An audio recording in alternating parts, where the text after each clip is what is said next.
I would like to invite our senator and delegates to come to the front table and grab a seat.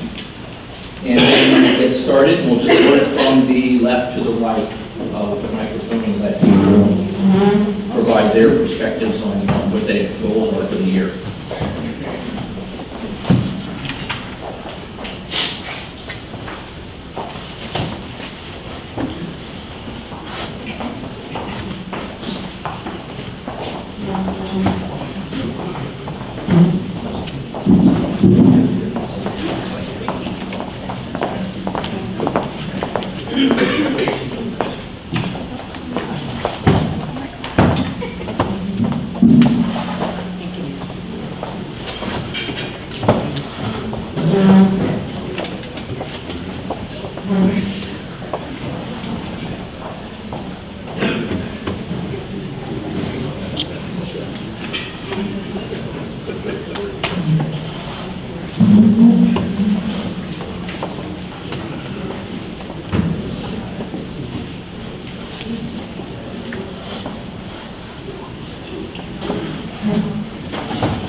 Introduce yourself and please just give us your focus for the upcoming session. Hi, I'm George Barker, State Senator from right here. So if you live in Old Hickory, you're in my district. But if you just come here for breakfast, maybe not. I certainly enjoy representing Prince William County as well as parts of Fairfax and Alexandria over the last 11 years. We'll all be up for re-election next year. So we'll certainly have a good bit to look forward to in 2019.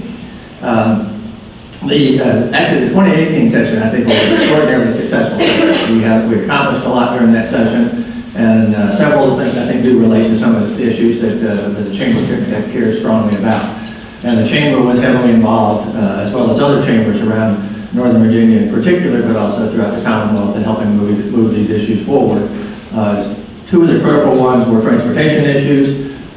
We got the funding that we needed for Metro, but we did it in about as bad a way as you could possibly do it. So we will come back and fix that. The expectation is that we will not address that issue in 2019, but in 2020, I do think we will have a comprehensive plan to be able to restore a lot of the funding to the localities, such as Prince William, Manassas, and Manassas Park, as well as to the Northern Virginia Transportation Authority, so that we're not pulling the money out of one pocket, putting it in the other, and pretending we've made major progress in aggregate there. Secondly, we did pass Medicaid expansion, which I think is going to be a tremendous benefit. We are making tremendous progress, and it is going very smoothly in terms of implementation for it. That will go into effect on January 1, and we expect just off the bat to have about 300,000 people signed up by January. And moving on to the larger number in the 400,000 range over time. That will dramatically decrease the number of people who are uninsured, who therefore have to be subsidized by the providers, by the facilities that are providing services, by the businesses that have to pay more for your health insurance to be able to cover not only the cost of your employees, but the cost of some of the people who are uninsured and receive services as well. And so I think that will be a significant benefit. For this year, I think there'll be a little less comprehensive in terms of what some of the issues we're moving on, but there are a number of things that are popping up. One of the things that I'm focusing on right now is trying to do what we can to lay the groundwork for further improvement in our economy.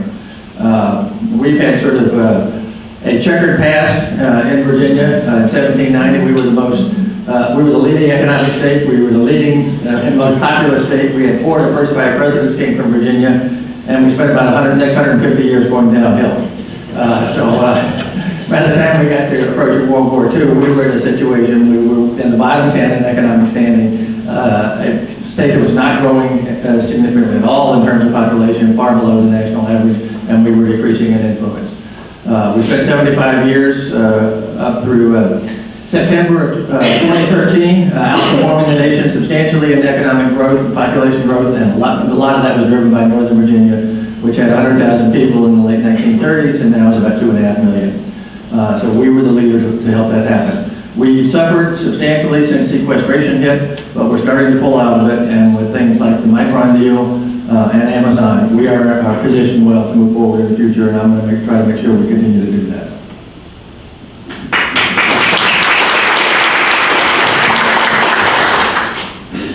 Good morning. I am Delegate Jennifer Carroll, and I represent the 2nd District, which is Prince William and Stafford. I also wanted to piggyback on some of the things, our accomplishments that the Senator mentioned. We also, because we expanded Medicaid, was able to give a 3% pay increase to all teachers in the Commonwealth of Virginia. So I think that is a huge accomplishment from this last session. A couple of bills that I'm proposing. One, definitely regarding affordable housing. We have Micron, we have Amazon, we have a lot of these great businesses coming, and a lot of constituents are concerned about affordable housing, even here in Prince William. And so one or two of the bills that I bring forth will deal with practical things that can be done to help alleviate, as far as Virginia being one of the worst states as far as eviction rates in the country, actually addressing that. Things such as requiring a written lease. Many people do not know that it's not required by law. So how are certain individuals supposed to know their rights, such as they have the right to redeem if they are late paying their rent and the eviction process has started. Also, potentially a bill that says, instead of just having one time to redeem your right once you pay, that's overdue, that you can have up to 48 hours before you're evicted to actually come up with the money, so the eviction process does not proceed. But practical things like that can directly affect affordable housing. I am also the patron of the Equal Rights Amendment coming forward in the session. And so the Equal Rights Amendment is very simple, 24 very simple words. It basically says that no state or federal government can discriminate because of sex. And so, as many people know, women to this day are not paid with their worth. Women average about 80 cents per dollar. And if you are a African American woman, that's about 79 cents. If you are a Latina, that's around 59 cents. And so when you actually put forth legislation that prohibits sex discrimination, then women can get paid what men get paid.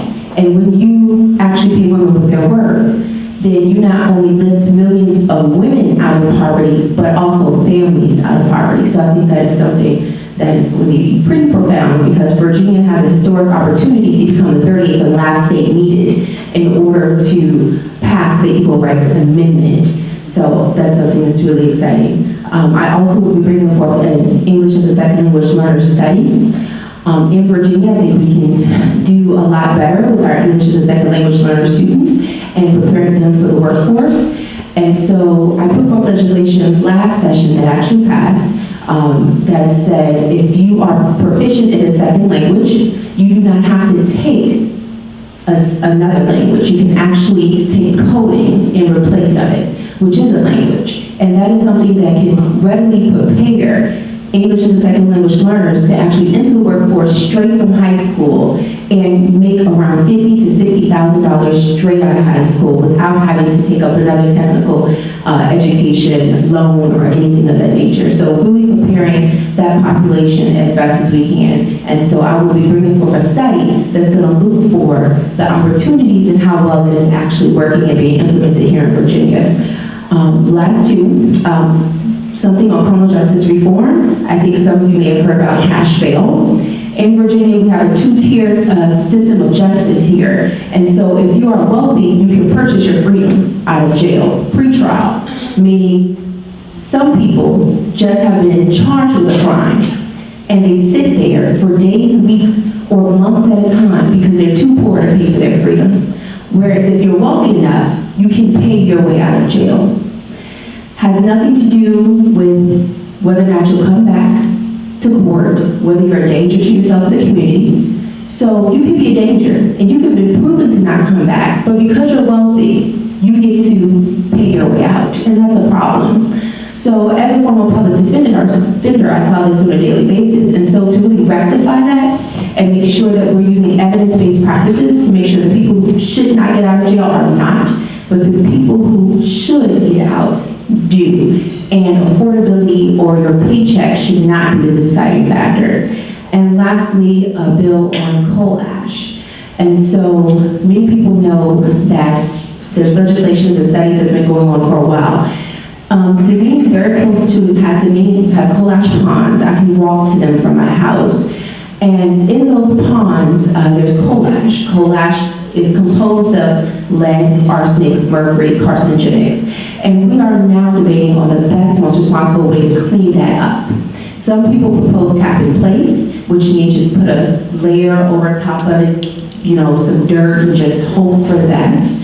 I am vehemently against that. I believe that we should recycle and reuse as much as we possibly can, and then have clean closure, meaning the rest is taken up and removed to a lined landfill where it's responsibly disposed of, because irreparable harm can be done, and we get only one chance at this. And I'm not okay with poison on our playgrounds and lead in our water. So this is something that's very important that affects my constituents in Dumfries, that affects all constituents of Prince William County, and I think it's important for businesses also. So that's my upcoming legislation. Thank you.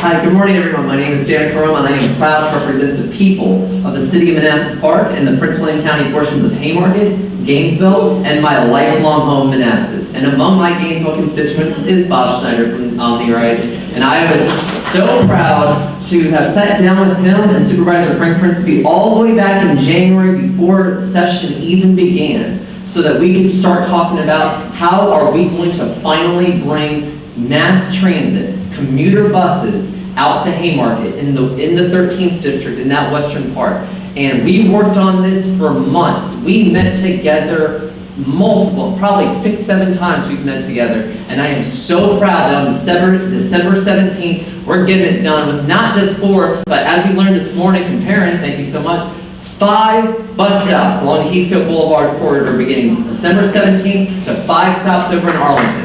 That is the first time we have ever had mass transit connecting Western Prince William County in that particular portion out to Arlington, where so many of my constituents work every day. And with this, the other effect that this is going to have, which is also extremely exciting, is that this is going to alleviate some of the capacity problems that we have right now at the Limestone bus stop in the morning. This is also going to alleviate some of the concerns that we have for capacity at the Cushing lot. And because of that, the more of that capacity that we're able to save, the later we can have more buses serving out there, so that if you are working at the Pentagon, but your kid goes to Gainesville Elementary School, and that bell rings at 8:05 in the morning, well, you can't catch that 6:38 bus, right? So now the more we have later bus service in those other areas, the more our constituents are going to be able to get off or out of their cars and onto the bus and have a very affordable ride to work, including for free for the first 2 months into February, which is also exciting. And then it's going to be half price fare from there for basically as long as the I-66 HRT lanes are under construction right now. So as someone who said repeatedly and still believes that I am adamantly opposed to toll roads in Northern Virginia, at the same time I understand this is where we are and that we have to work with the system that we've got them.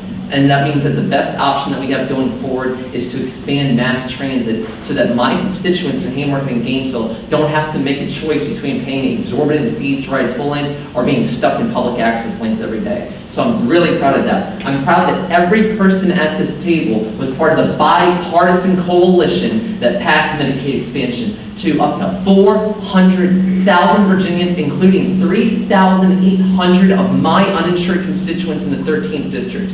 One of them is my constituent, Carroll, who lives in Manassas.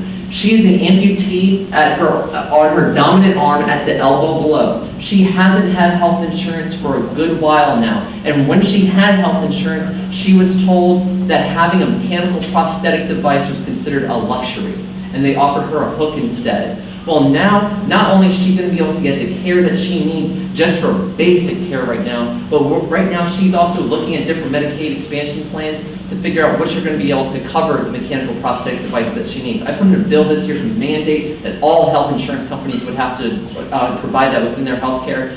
And the reason I did that is because constituent service comes first. The heart and soul of what I do in my job is constituent service. And the bills, every single bill that I introduced this past year came from one of two categories. Constituent service, the things that my constituents asked me to introduce, or government accountability based on my 9 years, 2 months, and 2 weeks serving as your local reporter for the Gainesville and the Prince William Times from 2006 to 2015 when I authored more than 2,500 news stories about the greater Prince William County area. And because of that, I know my district, I know Prince William inside and out, and I've been working on the priorities that the people want. For example, last year, my closing piece of lit that we handed out the door had 3 items on it.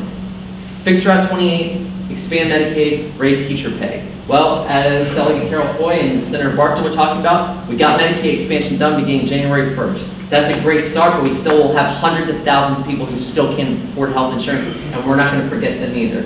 Raising teacher pay by 3%, that will begin July 1st, 2019. That doesn't mean that the counties are now immune, the localities are now immune from being able to raise teacher pay on their own. This is a help to do that because when Prince William County, Manassas Park have the lowest teacher pay in Northern Virginia, we're going to have a retention problem, we're going to have a recruitment problem. And my constituents over at Parkside Middle School who are teaching over there are now having to learn to drive buses because we have a bus driver shortage in Prince William County. That is clearly problematic as it is. But since we got those 2 done, I'm so proud of the work that Supervisor Noe and the members of the MBTA did to secure $128 million for Route 28 improvements this year, back in June. That is fundamentally huge because that will include the widening in Centerville that we have needed for a long time. And the question then becomes, well, why are you worried about Centerville when your district line ends at the bridge that goes before Centerville? Because those traffic lights back up traffic into my district every single day. Because the lack of capacity over there backs up traffic into the 13th district every single day. We have got to get to a point. We have got to get to a point where we are looking at our transportation network regionally, and we are looking at solutions for dealing with our existing infrastructure problems as a region instead of just hiding behind our district lines. So just to wrap it up, stuff I'm working on for next year, fixing Route 28, finding a cost-affordable way to extend the VRE, and a shield law to protect reporters from being jailed for protecting a confidential source. Thank you so much. Good morning. Oops, that is really... Yeah, it's very hot mic. All right, I'm waking myself up as we speak. I apologize for the welcome. That was so pronounced. I'm Delegate Hala, Ayala. I serve in Area 51 or District 51. It almost sounds kind of mysterious. Area 51. That's my little geekiness, but I apologize in advance. 51, the District 51 actually covers areas of Lake Ridge, Manassas, and a portion of Dale City. Last year, we were all newly elected, and of course, we had our eyes open to the legislative process. I was very familiar with it, my background being in advocacy, and being at the legislature, quite often visiting many of you fine folks during session. One of the things that were I want to say very important to me was Medicaid expansion. I have a personal story with Medicaid expansion. I was on Medicaid, not once but twice in my personal life. If it wasn't for Medicaid, it wouldn't have saved my son's life. He was born with complications. He had various ailments, a learning disability. I accumulated over $20,000 beyond my own insurance costs of debt for medical needs. So I almost lost him twice. So the impact is real. And this is why I'm grateful that we were able to expand it, not only for stories like mine, which are unfortunately not an isolated incident, but for our communities that are in need, those who have pre-existing conditions, our veterans, our numerically mature individuals or constituents. I'll use that. Also last year we did some really good stuff. I'm going to pull up my notes here, so please bear with me. We also had the recess bill come up. I don't know if you heard about that, but I was like, recess. I remember when I went to Elizabeth Vaughn Elementary, which is right here in Woodbridge, and we had plenty of time for recess. But apparently, as the years went on, recess was extremely reduced. When we expanded elementary school recess, we reduced long-term suspensions that disproportionately affect students of color to the school to prison pipeline. So this was really an interesting bill, but yet it's going to have long-lasting impact across our community. Also, my background, I worked with the Department of Homeland Security for a number of years, almost 20 years. This year, I'm still with the Department of Homeland Security in my capacity as a contractor. I believe in securing our nation's secured information infrastructure. And working along my military brothers and sisters, I found the importance of how much information can be catastrophic to our nation's security. So I put forth one bill which dealt with privacy, because not just about security, but privacy is also an aspect of cybersecurity. And it was my first piece of GDPR, which is good data protection regulation or privacy regulation, which essentially saved the Commonwealth $300,000 annually from fraudulent tax returns. So that was one of my first pieces of legislation that went through and passed unanimously. This year you'll see from me more cybersecurity bills. One that deals with privacy in minors. If a minor is purchasing a product online, that they are afforded the same consumer protection. And that they are treated as if they were an adult. So we are working with some of that, those parameters with the bill. It's still in some works because they want to make sure everything is really constitutionally allowed according to not only our code and state constitution, but our federal. I'm also working to start up a cybersecurity task force, which will address, my bill will propose that the state of Virginia create a cybersecurity task force that not only teaches our state employees and federal employees, government employees, state government employees to learn about good cybersecurity practices and the handling of information, but also how we can extend this to the private sector and workforce.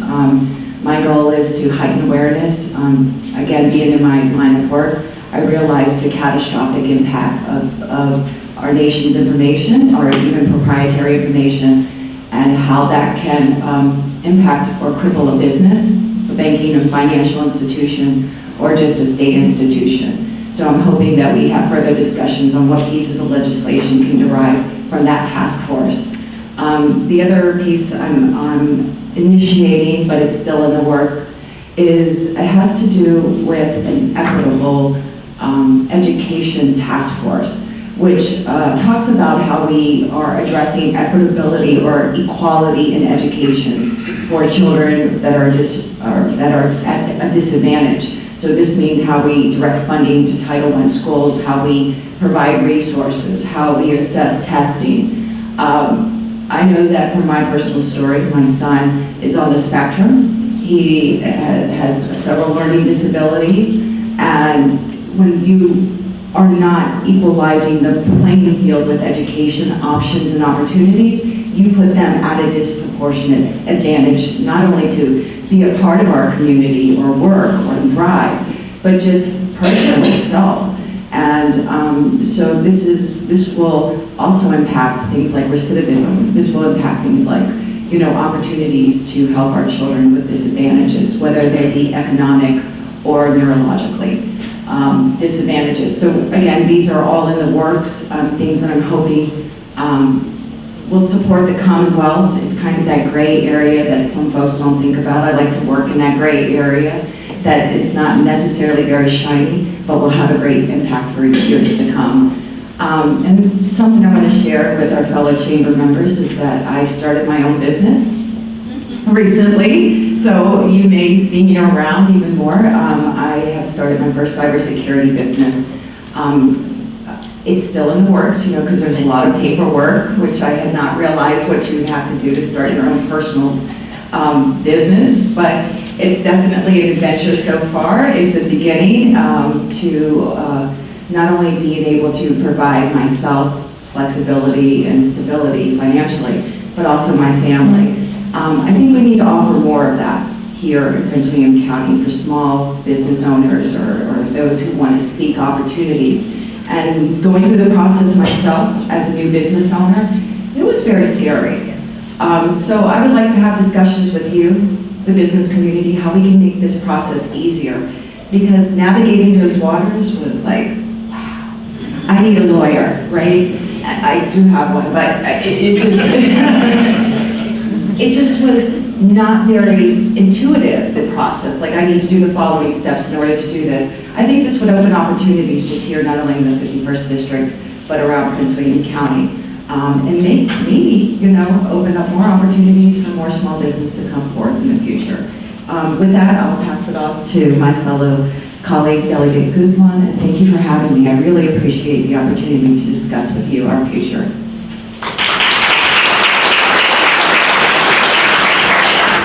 Thank you, Hala. Good morning, I'm Delegate Elizabeth Guzman. I represent the 31st District, which includes parts of Prince William and Fauquier County. In Prince William, I represent parts of Neabsco, Potomac, and the Coles District. A couple of remarks from last year's session.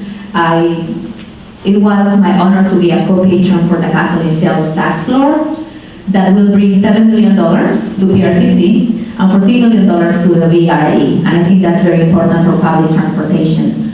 My vision for Prince William County is that at some point, Prince William County residents could find a high-paying job in Prince William County, so they don't have to go to Fairfax or Loudoun or Alexander Arlington for that high-paying job.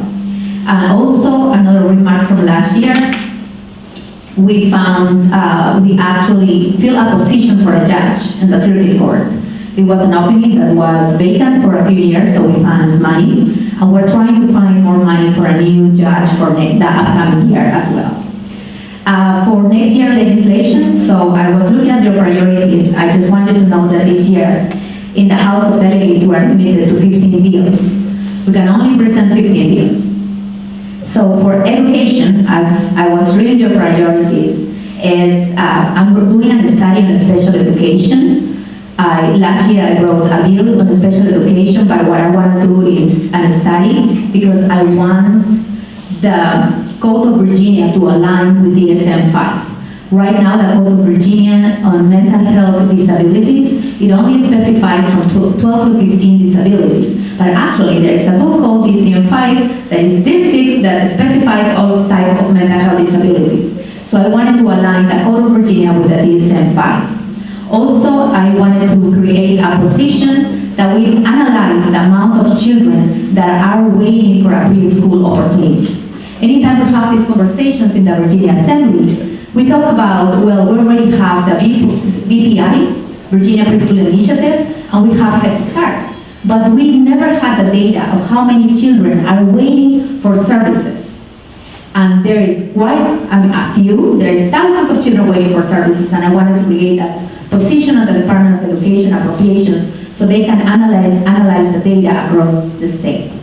Finally, I spoke with you about high school counselors last year, and I'm bringing back this year, and it's going to be different. I'm still working with other delegates that have interest in student counselors from friends across the aisle and Democrats as well. And my intention is to reduce the caseload for high school counselors. Right now, the Code of Virginia says that the caseload is 350 students. The reality is that we allocate the money for 350 students at the beginning of the year, and usually that allocation happens during the summer. We know that we live in a county that people like to move in, people like to move out. We house a lot of military families as well. So those caseloads for high school counselors changes throughout the year, and it will go up to 400 students. So what I want to do is I want to reduce that caseload to 250 students, trying to use that money. We have a surplus and at-risk youth, and I want to use that money to allocate to fund these positions.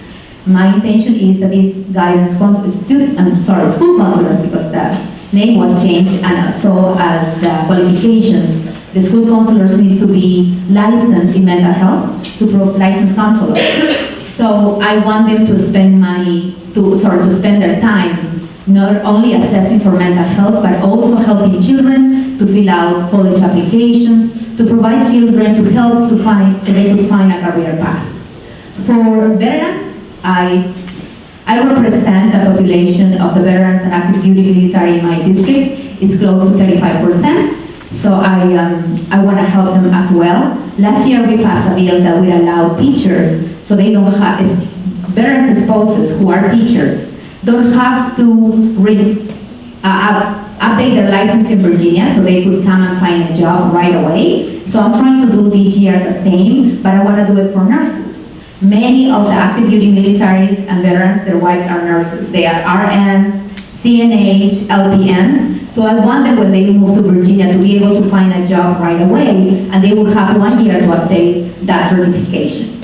Also, mental health is very important for them, for the veteran community. We have seen many cases for people who have been facing PTSD and they were not even familiar with it. And I believe that as government, we have failed this community because we never ask this question whenever they go to the doctor. So I'm bringing a bill that will require to ask this question whether you are veteran or not when you go to your physical examination, whether you go to the doctor, or whether you're gonna get mental health therapy. Finally, I think that we have listened about the opioid crisis everywhere. What can we do to reduce the opioid crisis? So I'm bringing a bill that will require a genetics test in 2 different phases. Number 1, when you go to the doctor, the physician would require a genetics test panel that will examine the genetic markers associated with addiction. Then also this bill is going to include that anytime you're going to have a surgery, it's called the pre-surgical test or pharmacogenomics test that will analyze the metabolism and will analyze how much opioid your body could take. So by the time you're going to prescribe opioids, you can get the right dose and the right doses as well, the right doses and the right time. Finally, we're talking about telecommunications, and part of my district in Fauquier County, in the areas of Catlett and Casanova, we still don't have internet access. So we don't have enough money in the Telecommunications Act, and unfortunately Fauquier County cannot be eligible for this grant because of the amount of money that the residents of Fauquier County make, and there's not too much population. So we created, a position was created a few years ago for the director that will study the broadband access. So I'm bringing a budget amendment that will add 2 positions to this department so we can have full access to internet in Virginia by 2025. And that's it. Thank you.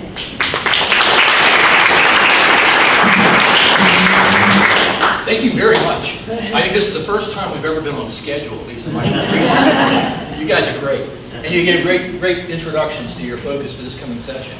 So we now have about 15 minutes for questions and answers. I would ask that you make sure they are questions. You can indicate or betray a preference if you like, but let's not make a speech. So we're here to get their information and out of respect to each other as well as to the delegates and the senators. Let's make sure we're asking questions. So do we have any questions at this point that you would like to ask the entire group or to any individual on the panel? Yes, ma'am. Deborah Johnson, Committee of Energy. My question relates to transportation. We've had discussions before about Metro to at least to Woodbridge, thinking out as far as the mall. Is there still something that is being discussed or would be pursued?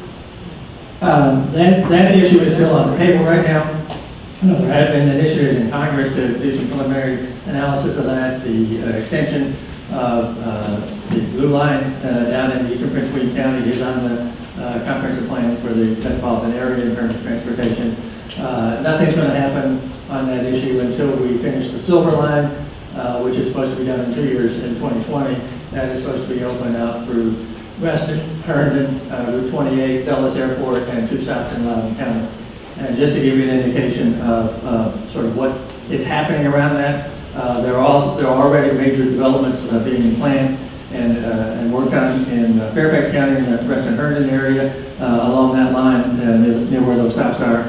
And in Loudoun County, which had a long and contentious debate on whether or not to become part of Metro, there ended up being a 5-4 vote on the Board of Supervisors out there, and they kept switching which 5 we're going to vote for. At the end, they did get a 5-4 vote to get it passed there. One of the things that they used in justifying it was development around the two stops they have there. The last stop, which is in Ashburn, is an area now called 1 Loudoun, and that's where a lot of the development is planned. When they came up with projections, a lot of citizens testified against doing Metro there, said, we'll never get that type of development, never get those tax revenues. They had a projection on what would be developed there by 2025, 5 years after Metro began operation. They already had more in 2018, 2 years prior to opening the line, than what had been projected for 2025. It makes a huge difference, and it helps out with all kinds of transportation things when you get that concentration there. Any of the rest of you like to weigh in on that? Yes, so I actually put in the Metro Blue Line study last session. Now we're putting it in again this coming session. Because what has to happen, we have to do environmental study impact, feasibility impact studies, all of those things are the preliminary things that have to be done before we actually get to the nuts and bolts of funding and everything else. So the study is what's required to happen first, and I put it in last session. I will be putting it in again. Thank you.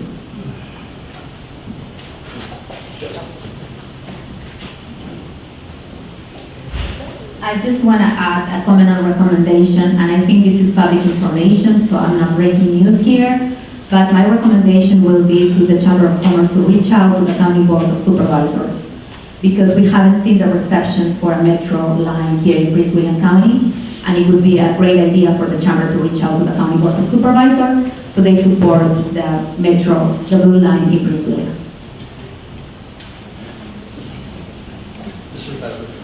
Good morning, Andrea Bailey, appointee to the Board of Psychology here in Prince William County, and for the state of Virginia. My question is, across the board, there is concern and opportunity to address mental health issues, and Delegate Guzman, you mentioned that earlier. My question is, what opportunities or what type of legislation is being passed to get the funding that we need for mental health concerns in our state, as well as the facilities that we need here in our state? Was that directed to Delegate Guzman? Senator Barker and then Delegate. Okay. Please. Sure. I'm on the Needs Commission. That was why I was late getting to a meeting with the Board of County Supervisors last night, because we had extensive meetings in Richmond yesterday. We've been working on this issue for 5 years. We've made tremendous progress, but we still have a long ways to go in terms of having an adequate mental health system operating and providing access to people in every part of the Commonwealth, not just some parts of the Commonwealth. We have made tremendous investments. We had about $100 million in additional funding in the budget that we passed earlier this year for this biennium. That includes funds for what's called Step Virginia, which is providing services up front, helping people get services as soon as they are willing to ask for them and receive them, rather than being put on a waiting list, which historically is what happened for many people here in Prince William County. We also have dramatically increased funding for supportive housing, which is critical because right now we have a lot of people in state mental health hospitals and some in private hospitals as well who got treatment and they're stabilized now. They no longer need to be in an inpatient setting, but we don't have a place to put them. So we're doing a lot of those types of things. We do still have some critical issues, restructuring of some of the system at the local levels across the Commonwealth and making them more equitable, getting local funding to work with us, to support to be consistent with the state level of funding is critical there. And we also need to address some reimbursement issues and some job creation, health workforce issues. I'm chair of the Virginia Health Workforce Development Authority Board, and our #1 task, what we'll be starting on in January 2019, is developing with a lot of other stakeholders a comprehensive plan for mental health professionals across the Commonwealth. We've already increased the number of residency slots for psychiatrists, and what we need to do is address a lot of the other categories as well. That will provide us the services to improve, provide everyone access And what we hope is in the end, we will be able to provide enough services that we have many fewer people are going into crisis. Right now, we are the problem child here in Northern Virginia.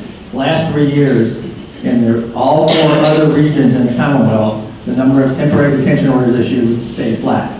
In Northern Virginia, in 3 years, between 2015 and 2018, it's gone up 30%.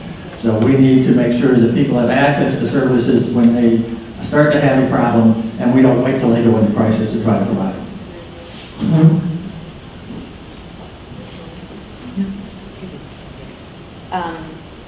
Thank you for the question. Well, there are a couple of things that are happening with Medicaid expansion. A couple of years ago, Senator George Barker and former delegate Rich Anderson know about Medicaid gap. 3 years ago, the Virginia Assembly proposed a bill where, even though they were not Medicaid for adults living in poverty, we provided services called Medicaid gap for people who are eligible for mental health services. So they will be eligible for mental health. Where all of these people are going to roll over into Medicaid expansion. So they probably receive letters, and most of the providers know that they will be now eligible for Medicaid. We also created what it was same-day access. So in many community service boards across the state, many people were waiting for months even to have their intakes done, unless it was an emergency service. So with same-day access, now Virginians who are suffering from a mental health disability, they don't have to wait. They will be helped the same day they visit a community services board in Virginia. Now, when I was talking about high school counselors, now there are people that are becoming aware that they suffer from a mental health disability. However, there are so many things that we could do when these children are in school. Because when school counselors help students, they are not looking just at the student, they are looking at the environment. They have to train parents about becoming aware of mental health and how they could become a support system for their children. It's a stigma still in many communities in the United States. So that's something that I believe it will be addressed with mental health counselors. Now, Senator Barker is right. There is a shortage of licensed counselors, mental health therapists, psychiatrists, because most of those services are provided through the local governments, and the pay is not attractive. So many people decided to work for the private sector, and even people, as Senator George Barker was mentioning yesterday, decide not to use their insurance, but they wanted to go to a private provider that is closer to home, and they rather pay out of pocket. So we also have to come up with ways to incentivize these professionals. So they work for the Community Services Board. We also have to work with local government that they could hire masters in social work, and they can offer the opportunity of supervision hours when they are employed with that locality. There are so many things that we still need to do, but indeed we are in need of beds for mental health disabilities. With Medicaid expansion, we found additional beds, but there is still a shortage, you're correct, and we need to address that. Thank you. Hello, my name is Astrid Leeds. I have 2 questions. One for Delegate Ayala. Could you explain a bit more about what you mentioned in terms of cyber security in relation to protection of the rights of minors for buying online? Did I understand that correctly? Yes, ma'am. And for Delegate Guzman, in relation to the opioid crisis, you mentioned working on a bill for a genetics test requirement. That seems a bit invasive. Is this something that was requested or came from your constituents? And it seems invasive and perhaps could create. Okay, let's take the cybersecurity question first, just to mix it up some. Sure. Sorry to interrupt you. I can see the microphone going. So in the digital world, say we're ordering something, trying to laymanize it as I look at the privacy disclosure, for minors who are purchasing information or services or product over, the internet. And that data that is collected from, taking maybe their credit card, say I'm a 17-year-old and I'm purchasing an Xbox game online. So that data that is collected, essentially what that would do is protect minors' privacy rights and that they could not be sold to other consumers. So that is essentially the spirit of the bill. Does that clarify? Yeah. I just feel like that as a minor, that data that's collected and shared, those actions already taken in an adult fashion, but what we don't do is dissect minors or underage purchasees or purchasers, and the age of digital protection and privacy. I just feel like that there should be that, if you're 18 and under, their information should be protected. Sure, for the genetic test, I apologize that you feel that I'm invading your privacy by requiring a genetic test, but unfortunately the opioid crisis is real. And it happens to many people, and this has hit home with my mother, a 74-year-old who never had a drink in her life, who never smoked, but she had to go through a hip replacement. And this happened not only to my mom, but to many residents in my district, where she was described the amount of Percocets, more of the amount that her body could take. So there are studies out there that genetics could help to identify the right of dosage and the duration of how much you could take of opioid. Now, this information is not shared with anyone because it will be under HIPAA confidentiality, and that will be between you and your doctor and nobody else. We have one more question over here, and we might have time for another question, but we'll have to see how this one goes. Wow. No pressure. All right, thank you. Reverend Cozy Bailey, President of Prince William NAACP. I have actually two related items that I wanted to ask about.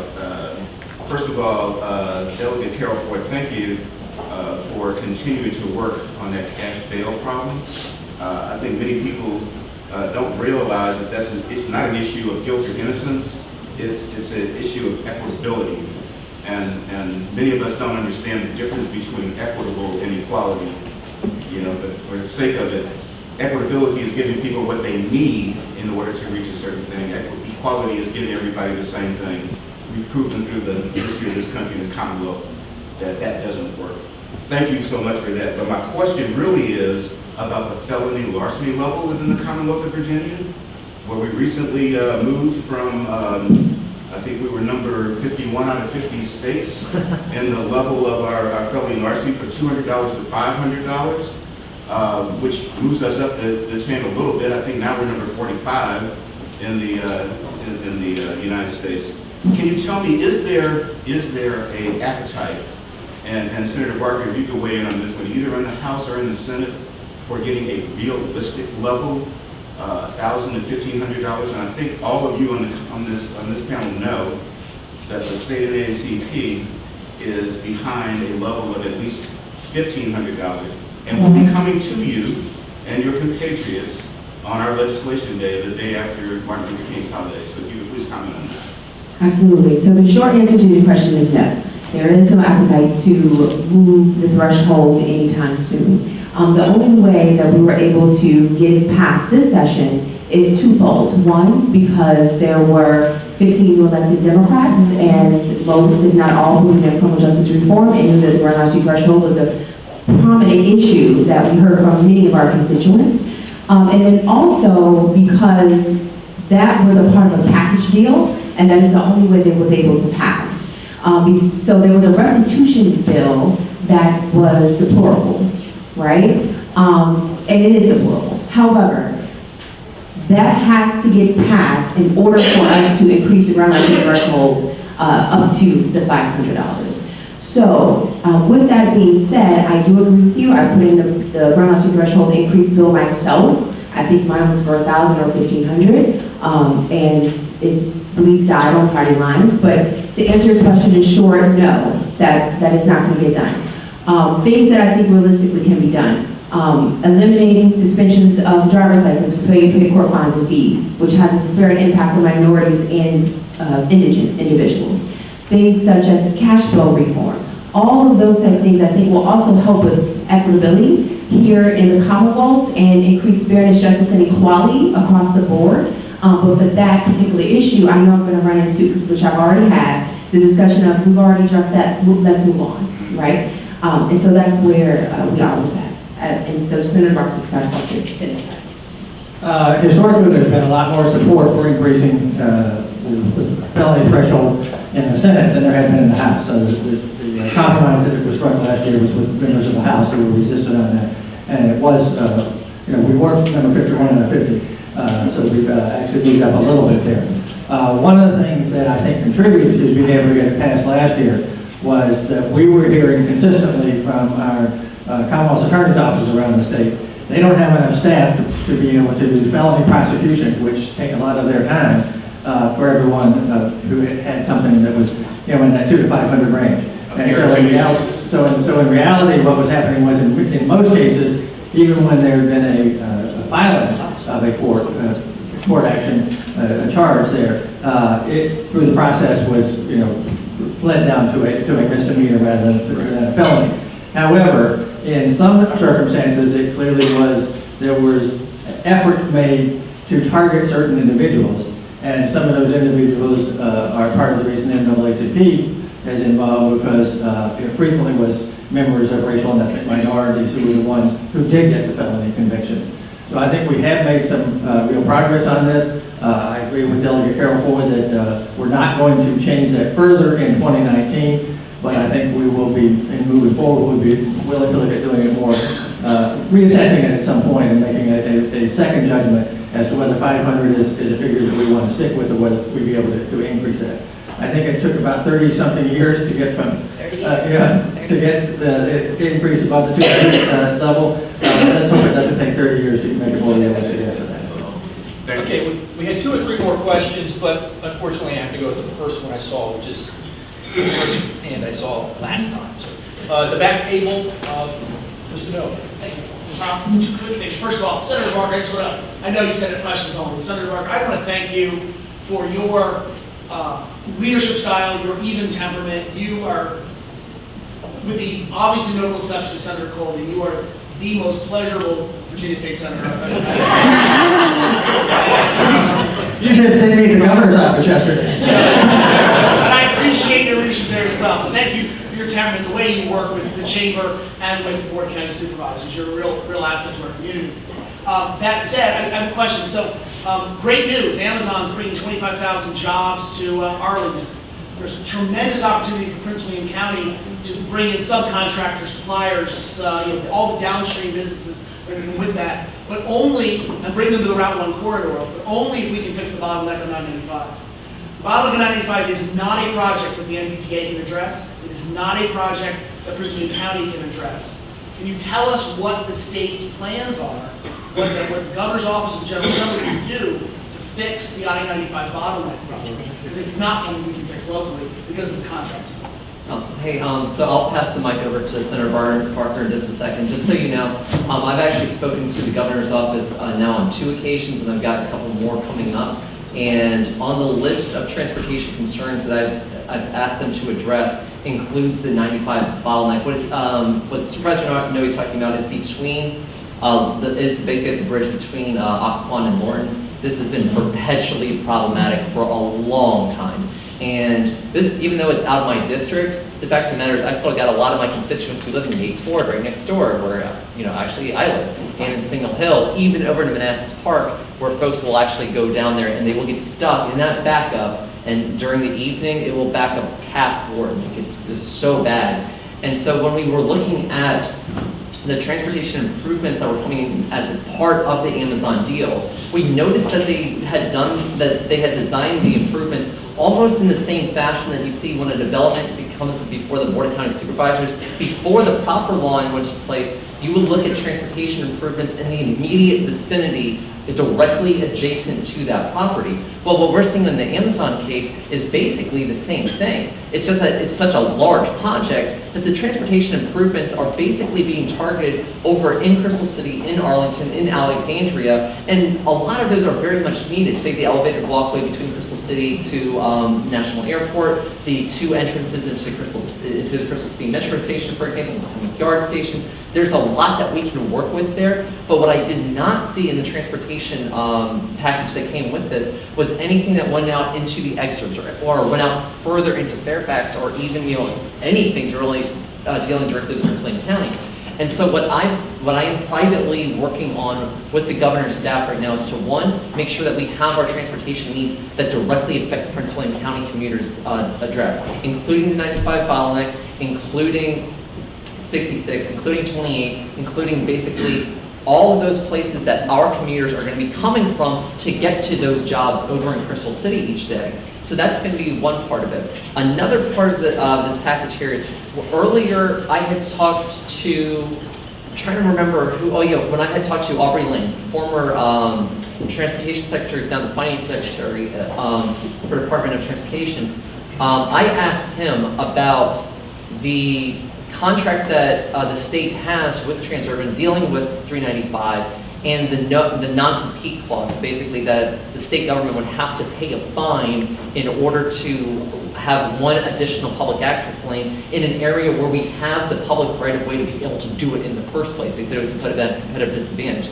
So what the secretary told me is that as the toll lanes begin to come up 395, as part of that negotiation process, he is willing to basically ask for improvements onto 95 at that bridge to start dealing with that bottleneck area. But the reality is this needs to be done now. We cannot be waiting, ad infinitum for this to come on board, because that backup is just getting more and more and more severe. That has an economic development impact for us over here, it has a quality of life impact for us over here. And as we're dealing with all of that, our existing infrastructure is still inadequate to properly address mass transit, for example, to properly actually get a lot of more cars off secondary roads even. Because what we see is that when we just focus on the interstates, that is good, but we still have a secondary road problem all throughout Prince William County that we very much need to address. And the last thing I'll mention on that is that when we were talking about the supporting jobs that you would get from Amazon to come to Prince William County, which would inherently be a good thing, right now the tax ratio in Prince William County is about 86-14 for residential to commercial. If you want to keep your residents working in the same communities that they live in, you have to have those jobs in those communities that take them off the road and at the same time are inherently designed for the Prince William commuter to deal with in the first place, so that we have those government jobs, those government contract jobs that are right now situated in Arlington, in Roslyn, in those areas in DC, brought to Prince William County, so that we have a 10-minute commute to work instead of 2 hours. Very briefly, Marty, now you have to tell us which one of these delegates are your favorite.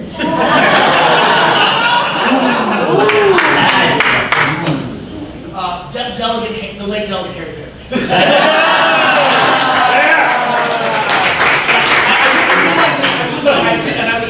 I appreciate the explanation of why it's a problem, but I'd like to know what the state's going to do about it.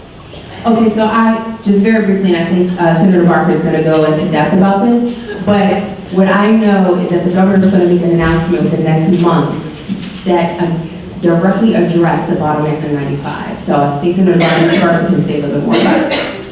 Without giving away all the details of what may or may not be announced within the next month, but certainly soon, I think. The governor and his staff are certainly working very hard on this issue. They recognize that this is one of the biggest bottlenecks in the entire country in terms of what there is here in Prince William and extended down into Stafford County. Right now we're at 123 when it goes down from 4 lanes to 3. That's where the biggest problem is. And what I think will be done is to come up with a solution that will provide an additional lane capacity in both directions, at least for most of the day, to be able to alleviate a lot of the pressure and to extend throughout most of Prince William County.